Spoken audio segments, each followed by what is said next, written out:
From the banking desk to the founder's playbook. Today, we are talking to author Chip Higgins. We're unpacking his momentum framework, which is about how to get clear, shed that weight, and aim your business for maximum velocity. This is where ER-style triage meets banker-grade insights. Very practical, today deployable tools and tactics. Stay tuned till the end if you want to find out how to get some more for free. Leadership today isn't just about scaling. It's about navigating constant uncertainty, market disruptions, and high-pressure decisions. If you're dealing with chaos, bottlenecks, and relentless pressure, welcome to the Business Emergency Room. Hey, thanks for tuning in. I'm glad you're here. We have an amazing episode lined up for you. I am talking to an author today. I have his book here, and I'm really attracted to the cover, so that's why I wanted to show you. My guest today is Chip Higgins, and he has dedicated his career to empowering small business owners to transform vision into reality. He has a deep foundation in banking and economics from working in regional banks for a couple of decades and winning accolades in the process. But from that, he left that career with a true passion to help entrepreneurs directly. And that's where the book comes in. It's called The Bizix Way. And we're going to talk all about it. Chip, I'm really happy and excited you're here because you bring a new perspective. Welcome, and thanks for joining me. I'm thrilled to be with you. Thank you so much for having me on. All right. Chip, before we get started with all this, can you briefly summarize the fundamental methodology or principles behind the Bizix Way for us? Yes, definitely. It starts with the idea that every business I know wants momentum. I hear people talk about it all the time. And what I discovered in my career was so many people talk about it, but don't really understand it. And I felt like if I could bring the true momentum paradigm to businesses as a universal principle, it would become a great framework to drop any business ideas in. If it fits the momentum equation, it would be a great, it's just a great way to frame up what's going on in your business, because in my mind, it's not even a metaphor. I mean, it's how the world works, and we see it every single day. So it tracks the momentum equation of mass times velocity in the most understandable way possible. And it was a joy to write, and I really enjoyed talking to people about it. We've had plenty finance folks on here, but not necessarily people who come from the banking space. And in your book specifically, you mentioned quite a few times that it's your belief that the role banks used to play, right, for business owners and the health and in their planning and in their growth plans and in the way they were operating and the feedback loops they're in had an incremental role to play. And that in the change of the landscape, that has diminished or changed, or I don't know if that's the right vocabulary. Can you speak a little bit about that idea and how that feeds into what it is that you're writing about in the book, and how that perspective is shaping how you want to help entrepreneurs? Yes, that's a great question. I think the first perspective on the banking industry is that when I started in 1984, we had, I think it was 14,500 banks. We're down to about 4,000, and I think we see M&A announcements pretty much every week. It's an industry that's continuing to consolidate. So that consolidation primarily means efficiencies, and we think it's all operational efficiencies, but the reality is that relationship managers continue to take on bigger and bigger client loads, and the regulatory requirements of having a file that is sufficient for the OCC and bank examiners and everything. It takes a lot of internal work to manage a portfolio that size. So I can't say this with a broad brush. I think there are banks that continue to do it well. I think they've allocated resources in the right place, but by and large, there are fewer people that go around to customers, and I think it becomes more and more transactional and getting your deal done versus the old 40 years ago, let's come in and have a cup of coffee, and we're going to have 3 or 4 people around the table. We're going to have a lot of conversations about where you're headed and what we're seeing in your numbers and all that type of thing. I mean, I think it's just a drive to efficiency, the quickest answer that we can return to you. And it used to be a very collaborative environment. I don't, for probably a decade or more, I noticed that continuing to be on the downswing. And again, I just want to say to all banks out there, I don't think I'm pointing a finger at you, because, I think there are some banks that get it, but I would say by and large, it's become an efficiency game. Yeah, so I love that perspective, because basically what I'm hearing is that there is a level of care and personal relationship, and hence a natural sort of coaching and mentoring, or the banker's perspective bringing what they've seen others do and have seen work or not work, or pinpointing the flaws in some of your logic, right? And we talk about biases and how hard decision making is plenty on this podcast. So if I could say one other thing on that topic that I think is a very subtle nuance in that, is that I think that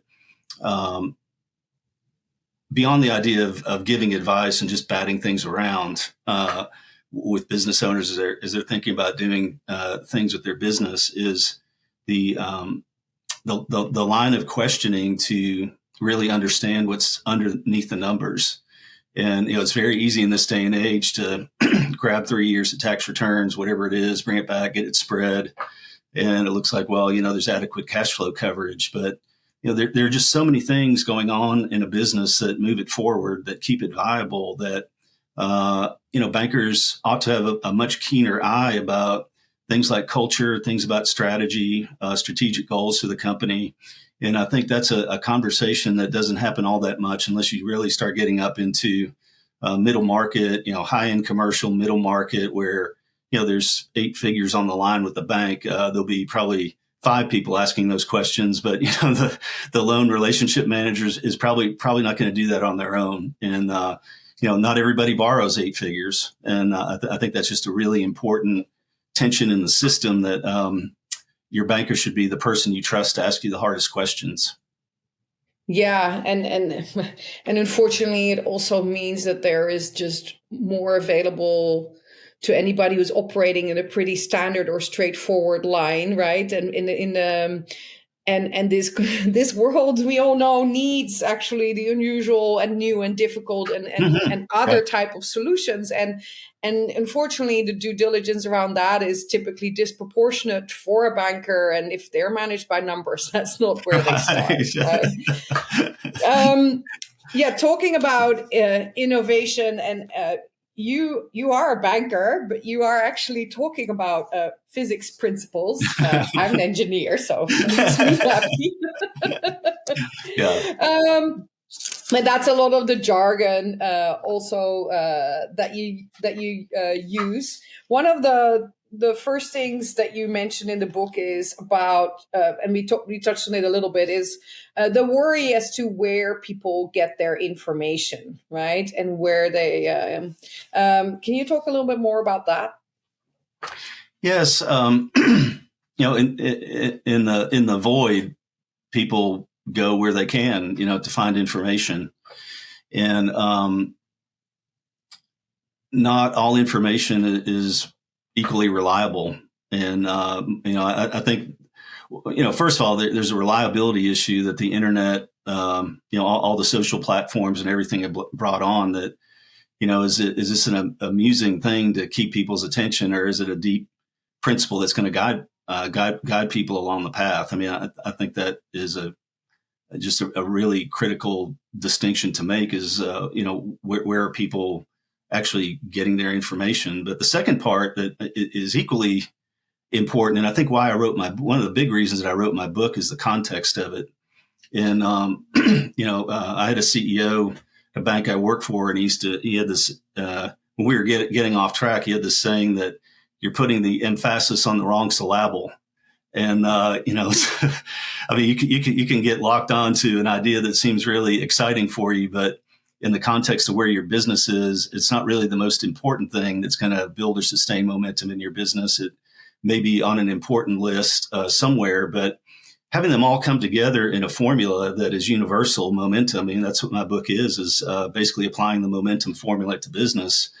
It gives just a great framework that I know if my car rolls that way, or if I'm sledding down a hill, it works that way, or whatever the physical things that we look at. If it's universal, it's universal. And it gives you the luxury with just a couple of variables to drop the best ideas for you into that formula. So it's a contextual thing and a reliability thing to me. Yeah, and for me also very much about inviting in the different perspectives, right? Because if you, confirmation bias is real. We all drown in information, and based on what our background is, we know within our discipline or within our area maybe what the reliable sources are. But beyond that, your banker will look at different sources and be able to help you with those, for instance. Latching on a bit more onto that momentum and the energy, can we talk about being stuck and moving that? Because my business is called the Chaos Games, and I talk about the bad kind of chaos where there's still all the energy, right? You talk about that too, where there's all the energy. People are burning 120 hours a week or whatever it is. It's just they're treading water, right? We're not making progress. And you talk about it in different language, but you talk about redirecting that energy, that unfocused energy, into kinetic energy, which is movement, right? And momentum. Can you elaborate on that? Yes, I mean, first of all, the momentum equation is mass times velocity.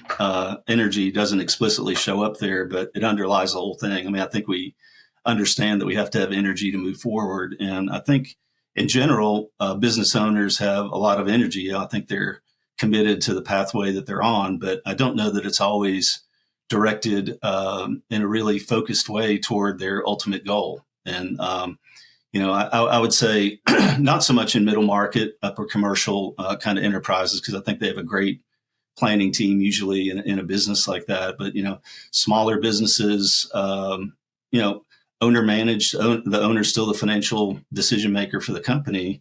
There's kind of this reaction. If you ask people where they're going, it's always a general statement of more, like we want more, it's like, and, the old workout guy that I used to work with at this bank, his standard saying was, we'd leave the first meeting with the customer and he'd say, it's nothing a little revenue won't solve. And, I think that's the idea. It's like, I'm just going to find more revenue and things are going to work out. But, for the momentum equation to work in business, there has to be a very explicit vector of where the business is headed. And, a vector has a distinct direction, distance, and time period. It's got a speed to it.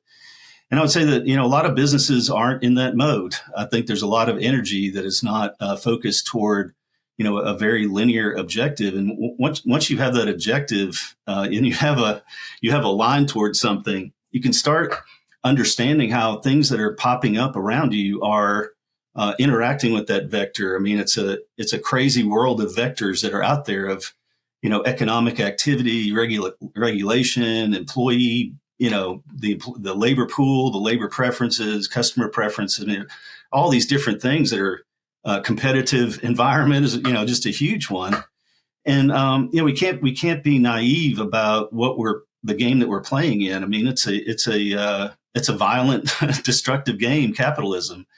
And so I think, defining that goal of where you're going, but also taking the time to be really clear-eyed about everything that's in your way and the thoughtful response to that ahead of time is one of the ways you avoid being stuck. But even when you're stuck, I mean, that's the ingenuity, the creativity of a business owner that I find so alluring. It's just people that understand who they're trying to serve in the first place. I mean, there's some purpose to the business.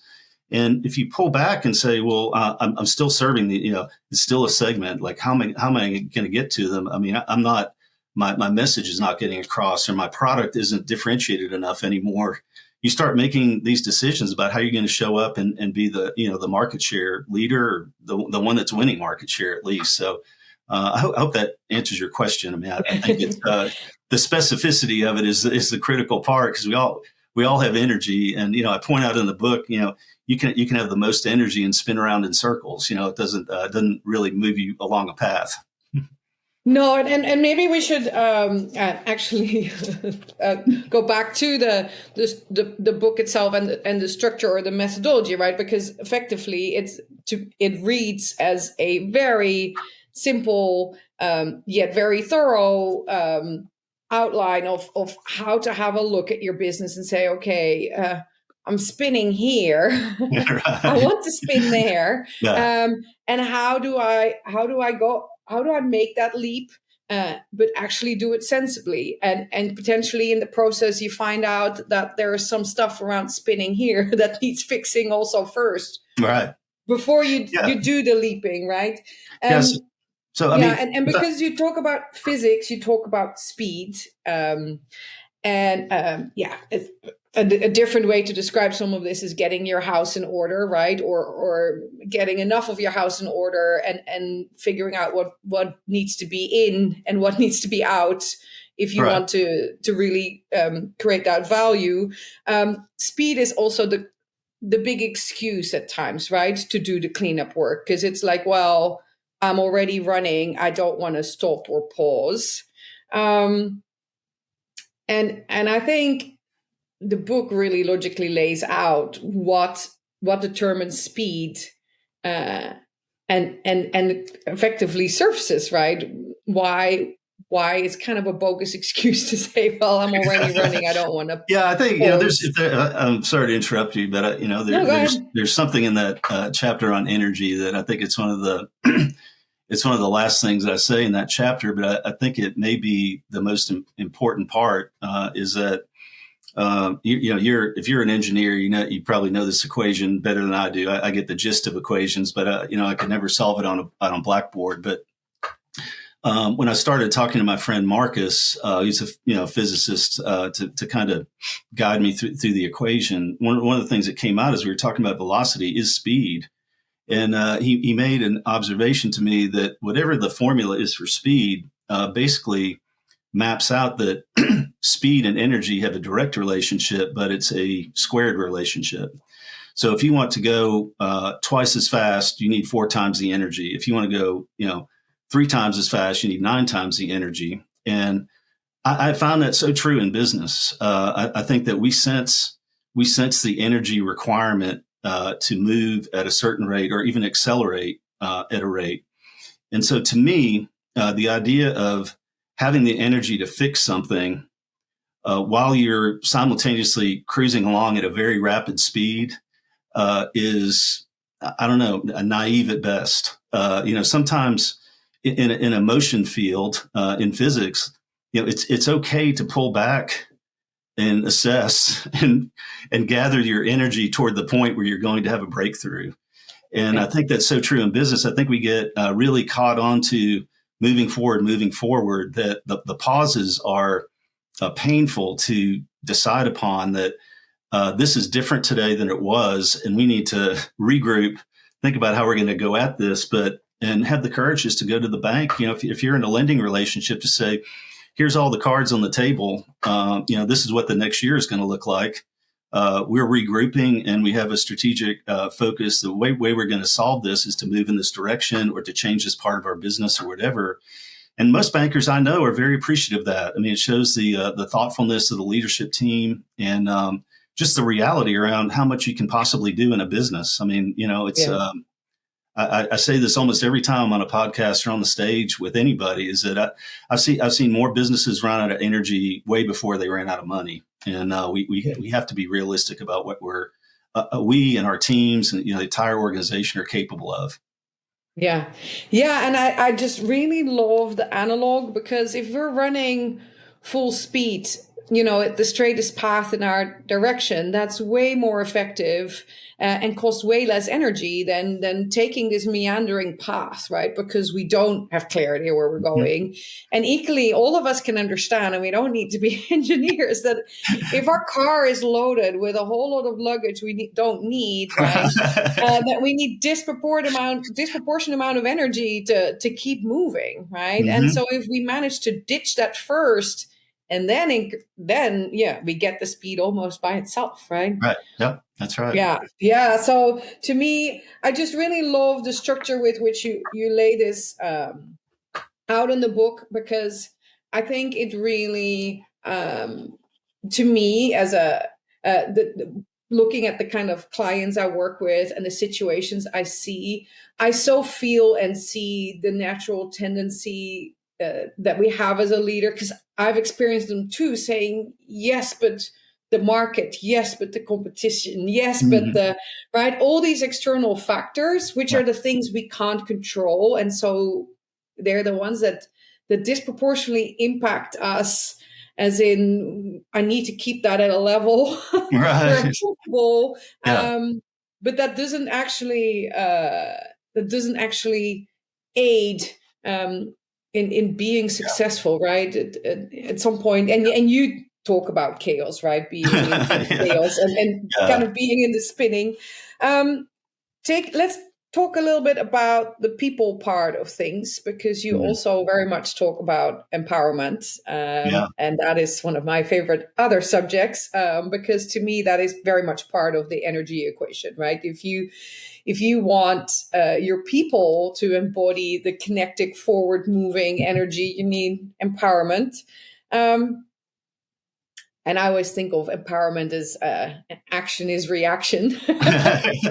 Yeah, I think Physics it works on too, a right? couple of, I think the people part works on so many levels. I mean, I would say for most businesses, unless you have an app, it's going to come down to how your people are bought into it. There are some technology based businesses that probably get off lighter on this, but I think, going back to starting with the energy chapter, the way I would walk through it with employees is that, and tying into energy, is that, as the CEO, leader, founder of a business, you should have tremendous vibrational field about the purpose that you have and what you're moving toward. It should be exciting to you, and you're on it. Like you've got this incredible desire to change lives for people in some way. Whether it's industry or consumers or whatever it is. There's something you're doing different that you're really excited about moving the needle on.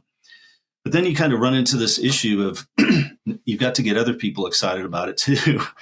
And how does energy move through an organization and its culture? I mean, that's why culture is another buzzword. It's like momentum. I mean, people talk about culture all the time, but fundamentally, what culture does is allow the energy to flow freely through your organization, that everybody feels the energy. And then the final spot is that for great leaders, they are finding energy fields in every single employee. And when employees come in and we treat them as assets, we're underestimating, first of all, how much energy we need and why that person is important to us. But when we take the time to understand, like how this person being present in our company is relevant to their lives and all their personal aspirations and vibrational fields that go around their employment, and their willingness to jump on the wagon and achieve this vision or goal, that's when that's the highest energy possible. Is like, you've got it, you're distributing it, you're finding it in other people. Like you've got all the energy. So it's a big energy factor, but it's also, we haven't talked about mass yet. And, I would say that, the people part of it is a big part of how a business creates mass. And for, just very simply, I just want to say, mass is not about size. It's about density. It's not about you're the biggest one. Are you the heaviest one? And there are a lot of organizations that look very large, but when you start interacting with their people, you realize that they're really struggling to find the heavyweights, the people that have experience, the people that are great at their jobs, great in the industry. And that's why we have culture too, is to be able to recruit the very best. And that's why any CEO should be constantly working on leadership ability, because a leader at a level 5 is not going to attract 8s and 9s. It's like you got to be a 9 or a 10 to get the 7s and 8s. And what you find is that you're packing the nucleus of your company with the best people possible. And that's really, when I kind of picked all this apart with my friend Marcus, that was a big revelation to me, is that, 98% of the mass of any matter is in the nucleus.